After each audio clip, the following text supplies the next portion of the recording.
representation of the U.S., does Ukraine not have the right to respond to Russia's?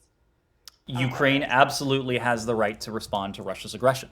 The fact is that there are Russian forces inside sovereign Ukrainian territory. They have been there in some ways since 2014, but certainly on an expanded basis since February 24th of this year. Ukraine has every right, just as every country does, to defend its territory. That's precisely why we are providing this security assistance. Now, Ukraine has the right to defend itself. But not with your missiles. We have received assurances that the systems that we announced yesterday won't be used against Russian targets on Russian territory, but they can be used even if those targets are where attacks into Ukraine are being launched. As I said before, unfortunately, the unfortunate case is that Russia's forces are in many places located inside sovereign Ukrainian territory at quite a distance from the Russian border. Does Ukraine have the right to retaliate, to defend itself against Russian attacks that are launched from inside Russian Ukraine territory? has every right to defend itself. We are providing Ukraine with precisely what it needs to fulfill that self-defense mission.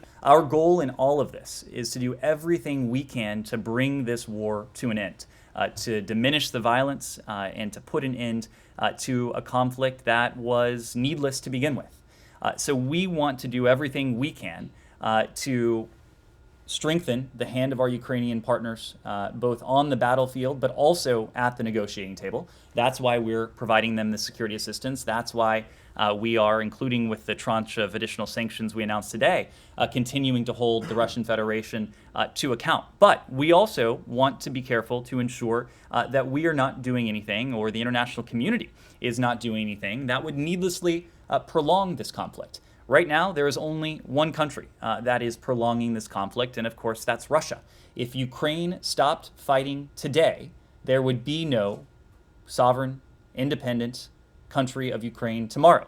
If Russia stopped fighting today, there would be no war today. That is what it boils down to.